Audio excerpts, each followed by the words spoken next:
did you know it like right away when you wrote that, you met Aubrey, like, did you know like, oh, I want her to be my lead? How did that whole thing come about? I wasn't envisioning her at all when I wrote it. I wasn't envisioning anybody. And then I Mm. finished it and I gave it to a friend of mine just for notes. I gave the script to a friend.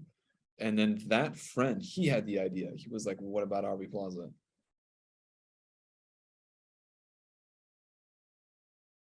Hey, get out of the car.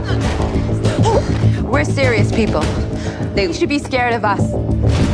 Pull over! Relax!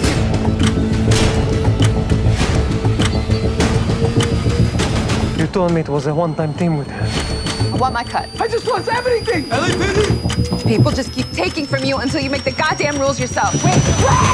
John, what's going on? What's going on, Jim? How are you, dude? Doing well. Who are you? You're like in a gold safe or something. I love the background. Yeah, I know. And this is something else, right? This looks like there's something that just makes me think of Dubai when I see this. I don't know why. Totally. That I feel like you have like gold behind it or something. I'm like in the Emirates right now. The white shirt. This was all that. You might be. You might as well.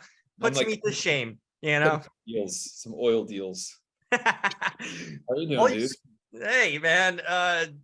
Talking about this film, that's the big kind of just talk to Theo, and now I get to chat with you a lot. First of all, thanks for reminding me about my student loans. I need to push them back again, file another paperwork. Just don't pay them. it's always haunting you. It's one of those things, right? Just a ghost in your life. Yeah. Man, it's so true. It's like it's relatable, in that way. It's like, man, that's something we all at some point go through, and just what lengths are we going to go to eventually pay them off? I feel you. Hey, this is crazy that this is your first feature movie. I mean, I was really surprised that you haven't done more. You've done shorts and stuff, but how long did it take to make this film? And for independent filmmakers, it's always tough, in a journey. What was this journey like for you? How long ago did you have this idea, first of all, and just getting it happen to this point?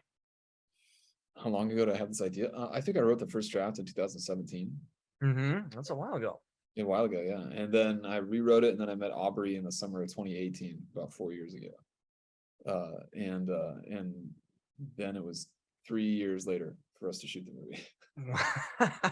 Man, that's how real movie making gets happen. We don't have the studio and all that, right? It's always like a minute. I mean, it was kind of brutal. Plus, like COVID happened in the middle of all that and pushed things back. So true. Did you know it like right away when you wrote that, you met Aubrey? Like, did you know like, oh, I want her to be my lead? How did that whole thing come about?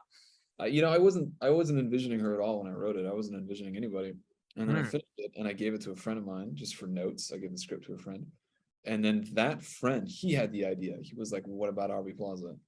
And I was like, whoa, that's a nuts idea. And he happened to know her and was like, let me just give it to her and she'll read it. And she did. And that's how we got in touch. So I wish I could say it was my idea. It was not. Well, you got good friends in that case, you know what I mean? Yeah. Thank God for that. Actually, that person was Angus Wall, who's one of the executive producers on the movie. It was initially his idea, so Angus Wall. Hey man, it worked out. And it's crazy too, because I actually talked to Jeff, Aubrey's husband, yesterday on another film that she's doing, Spin Me Around. And it's so interesting. Like, we've seen her kind of like most of us know her through comedy and just funny roles, and this is a complete turn, like unlike anything I've seen her do. And it's just such a really honest, authentic performance. I'd imagine if I was in that situation, I'd have like a range of emotions going through, and she like really projects it well. Were you in a sense sort of surprised at some point when you were seeing the cameras were rolling, how she really just turned it up and gave everything that you could only imagine, someone going through something like that could? Yeah, I mean, I was just constantly like just blown away by everything that she was doing. She was so committed and she was so in it, she was so present. And, it was just awesome to watch, in a way, like a huge relief, because like we've been working so long to get the thing going, and then to finally see it on its feet and to see her doing this thing and doing it so well, it was just like, yes, real, and it's gonna work. And it was just so exciting. But she's like never done anything like this before. And so just seeing her like unleashed, kind of just biting into this thing that she'd never been able to get to before. That was gratifying for sure. Totally. And it comes off that way too. I'm thinking like I talked to Theo and he kind of changed my narrative in the sense of this film, because it's like on one end of an aspect, these are sort of criminals, they're ripping people off of money, but on the other side, you see these characters like they're survivalists. So it's like this movie could have been named Emily the Survivalist too. It depends what perspective you're looking at it in that way too. So it's like the more I watch this film, it's like, wow, I don't know if they're villains. I kind of feel for these people because you see what they have to go through and the opportunities they don't get. And I kind of understand that coming out of college, you just don't get the opportunities. It's like a lot of times it's who you know and that sort of thing. And it leads to frustration, to desperate times bring on desperate measures. How did you view these characters? Because like on the surface, like, oh my gosh, they're criminals, right? But then it's like, oh, you kind of feel and relate to them in an odd way. I wanted people to relate to them, I didn't want them to seem like elite kind of people or people with inaccessible skills or something like that. I wanted them to seem just like everyday people who we feel like we could be on any given day. That was sort of the goal, I wanted like a grounded accessibility to the crime. And that's hopefully what we got.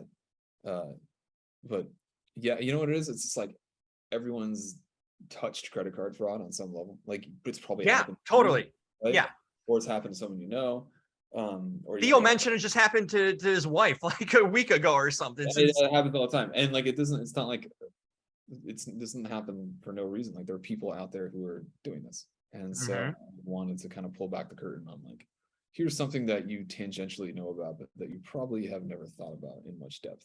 Yeah. And on our end, usually the credit card companies take care of it. You file the claim and they take care of it. And, you as someone that had that happen to you, they take care of it most part. You don't have to go through a digging or anything for that when it happens, but it happens to so many people.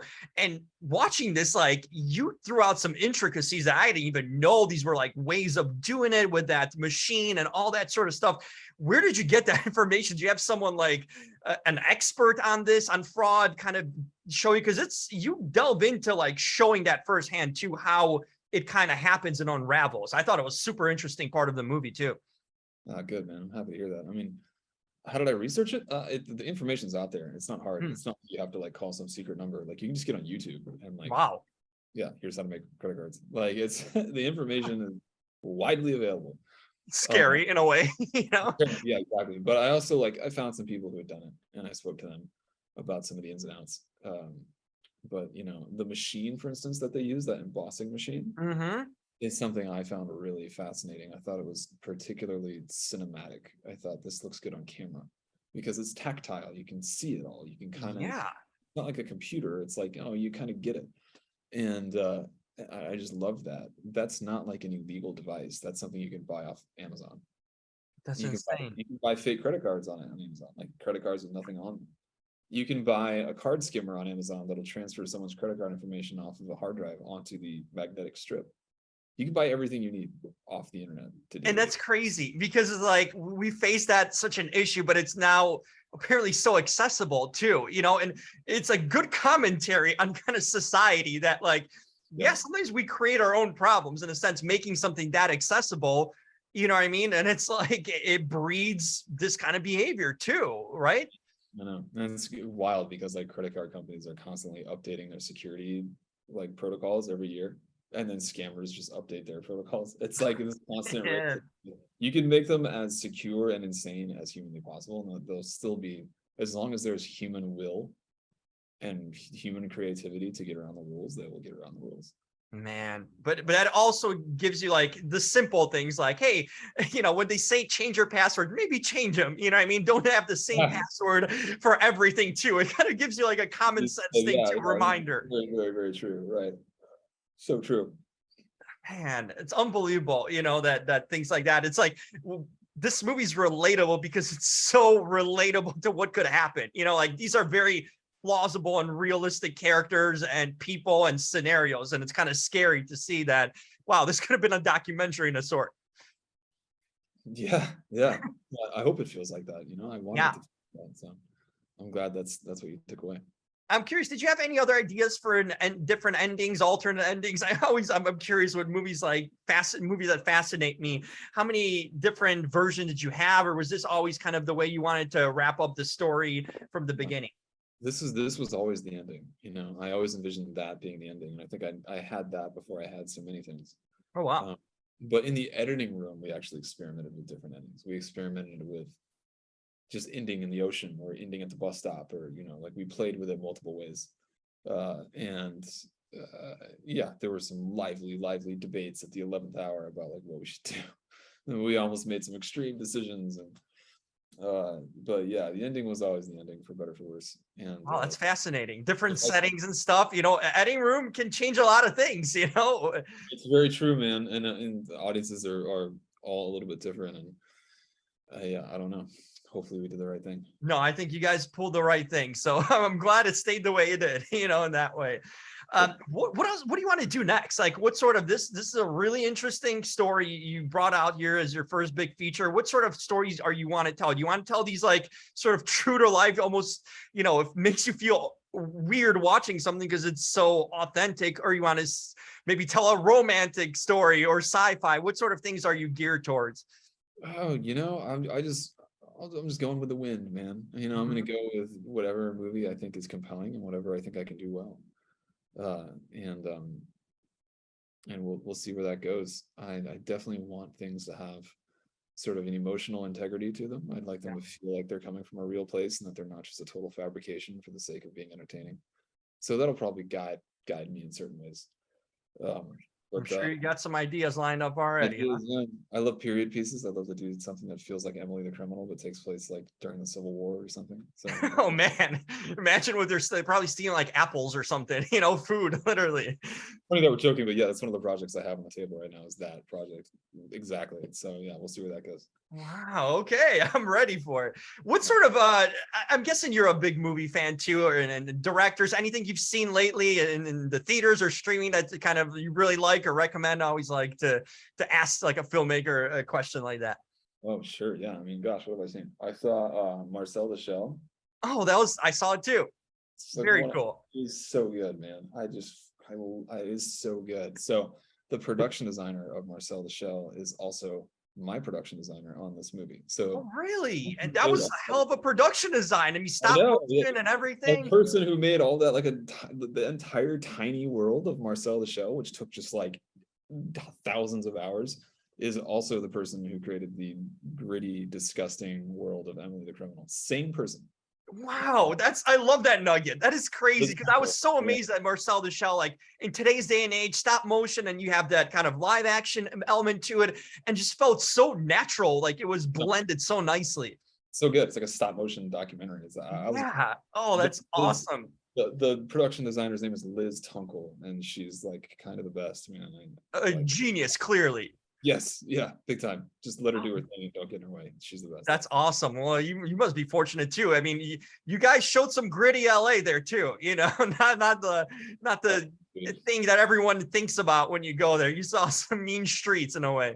You don't even know. Yeah, shooting this movie, the places we went, it was some hardcore stuff going on for certain. But made it authentic. You know what I mean? That's the LA we don't see a lot too. So I appreciated that too. It's like, okay, we get to see like stuff where behind the scenes. Yeah. Oh, that was the idea. Anything else besides Marcel? That's a great recommendation that stuck out to you. Anything else? Man, I'm trying to think of what else have I seen. The movie God's Country that played at Sundance this year. Okay, yeah. A guy named Julian Higgins, who's just a terrific filmmaker. I hope more people check him out. What else? I mean, Worst Person in the World, which that's a great one. Last year, but I just saw it in the spring. It's man, just incredible. Loved it. There's some good choices right there. I mean, it's like, hey, good that the movies are back. You know, there's always gives us something to talk about and see, and you know, and whatever you're into, you know, there's always an option. So that's a good thing. Yeah, man. Hey, I'm looking forward to what's next for you. I really enjoyed this film. I thought it was just very, very authentic. When it makes you kind of, you know, gives you in a sense goosebumps some moments about how real it feels. You know, that's sticking with you. Thank you, Jim. I appreciate that, man. And thank you Hey, for watching. This is pretty cool. Definitely. Can't wait for next one, and hope to talk to you soon. All right, man. Take care. Hey, take care, John.